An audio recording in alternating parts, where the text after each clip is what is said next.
गृहस्थ को श्रेष्ठ माना गया और साधु जीवन को बहुत बहुत ही श्रेष्ठ माना गया।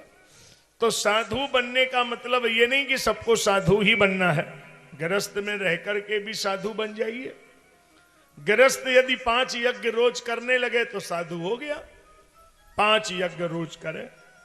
यज्ञ का मतलब ये नहीं समझा करो कि ऐसे हवन होगा तो यज्ञ होगा, ये नहीं होता। 5 यज्ञ, देव यज्ञ, ऋषि यज्ञ, भूत यज्ञ, पितृ यज्ञ, 5 करिए।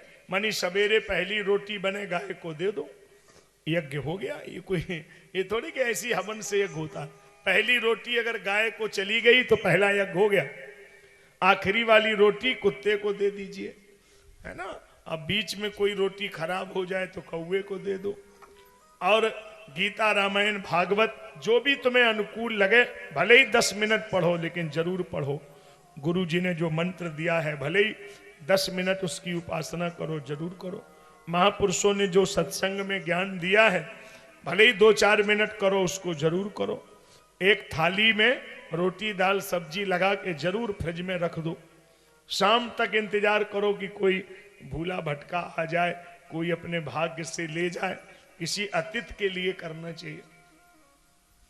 हमें थोड़ा थोड़ा याद है कि ये जो गढ़ गांव है, इस गांव में ऐसी पुरानी परंपरा थी कि जब आज के 20 साल 30 साल पहले जब फोन मोबाइल नहीं थे, तो जब रीवा की आखिरी बस आ जाती थी तब तक घरों में इंतजार होता था कि कोई मेहमान आ न जाए, तो उसके लिए रोटी इंतजाम रखा जाता था कि कोई आ जाए तो उसको भोजन कराना पड़ेगा। कितना आतिथ्य के प्रति लोग आदर करते थे। कोई आ जाए उसको खिला के बड़ा आनंद आता था। और जीवन का मतलब है कितना भी पैसा हो, कितना भी धन हो, किसी की सेवा करने में जो आनंद आएगा वो स्वयं खाने में थोड़ी आता है। किसी को खिला के खाओ, छोटी छोटी बातें हैं साहब।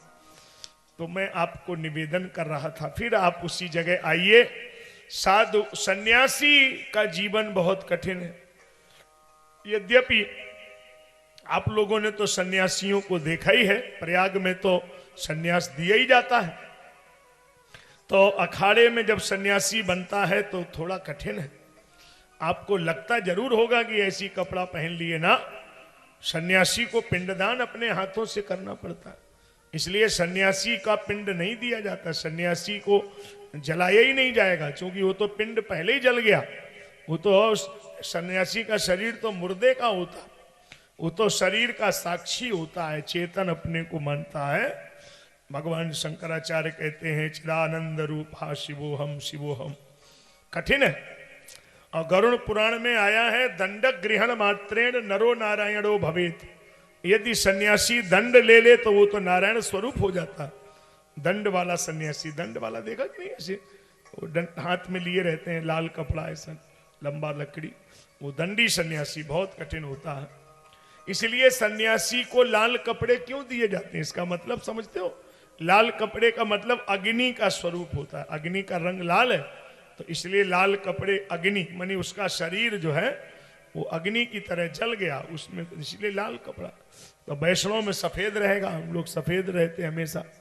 और सन्यासी है तो उसमें वो लाल कपड़े करेगा। ये नहीं, कपड़े का भी सब अलग अलग क्रम है। अब तो आजकल तो कोई कैसा भी पहन ले, वैसे तो निषेध ही है।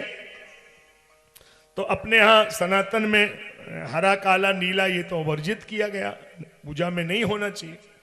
अब तो साफ कैसे भी कोई पहनता है, कुछ भी करे तो उसकी मर्जी है, लेकिन ऐसा होता नहीं है। वस्त्र भी ध्यान रखना चाहिए। तो यहाँ मैं जो बात कह रहा था आप उस पर रहें और बात को समझें। भगवान की कृपा जब होगी तो वो ये नहीं देखेंगे कि आप सन्यासी हैं कि बैरागी हैं कि गृहस्थ हैं, वो तो किसी पर भी कृपा कर देते हैं। तो आशीद गिरभरो राजन कूट इति विश्रुता क्षीरोदेनावृता श्रीमान योजना अयुत मुच्छ्रिता। समुद्र की तलहटी में त्रिकूटाचल नाम का पर्वत है और कुबेर का बगीचा है, वरुण का तालाब है, और उसमें नारायण नारायण वहां से ऐसा कल मना किया गया, वहां बंद कर दें। वहां से बंद करिए। कल ऐसा बोला गया था, व्यवस्थापक इसका ध्यान दे। हाँ, सामने बैठे आप लोग, सामने रहिए। नारायण नारायण। हाँ, यह कार्यकर्ता इस पर ध्यान रखेंगे। गोविंद नारायण।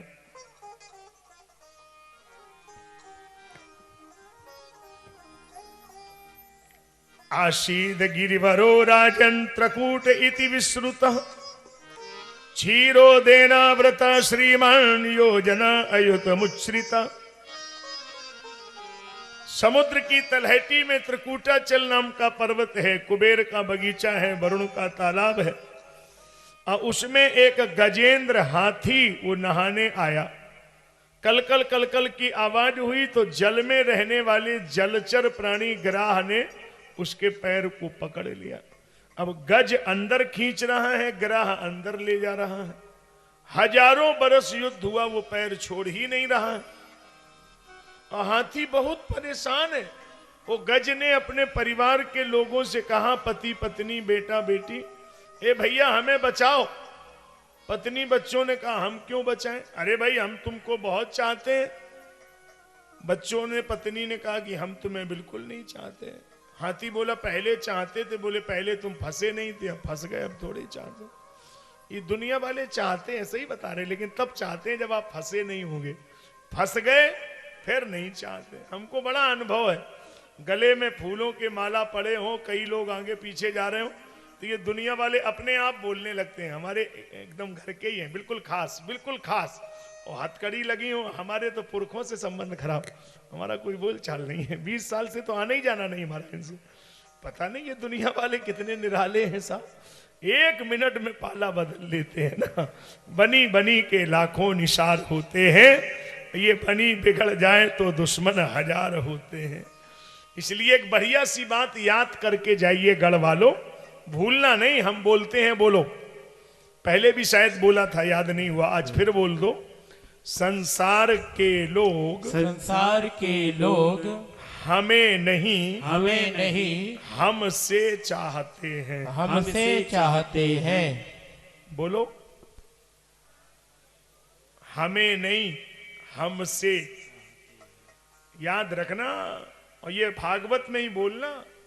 बहू बेटे के सामने न बोल देना, नहीं आफत हो जाए। हम नहीं जानते, नहीं बहू बेटे कहें कि अच्छी भागवत सुनने जाते हो, ऐसा गड़बड़। लेकिन है सच, बोलो भले ही ना किसी के सामने, चाहे बहू हो, चाहे बेटा हो, चाहे पति हो, चाहे पत्नी हो।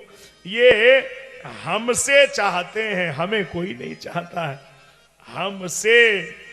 अगर इनकी हमसे चाहत पूरी नहीं होगी तो दरवाजे पे बैठने नहीं देंगे। मैं कथा करके जब शाम को निकला तो एक आदमी ने कहा कि महाराज आप कह रहे थे, लेकिन हमारी जो बड़ी वाली बहू है बहुत चाहती है, बहुत चाहती है। तो हमने कहा कितना चाहती है? बोले अब बता ही नहीं सकते आपको, बहुत चाहती है। मतलब सवेरे जैसे हम सो रहे होंगे तो हमको जगाएगी, उठा के बिठाएगी, मुंह पानी लाएगी, वह सब मुंह धोएगी, और चाय गरम गरम 3 बार दिन में चाय देती, बहुत चाहती है। तो हमने कहा कि बहुत अच्छा है भाई, तुमको पेंशन मिलता है? बोले 8000 रुपया मिलता है। तो हमने कहा वो पैसा कहाँ है?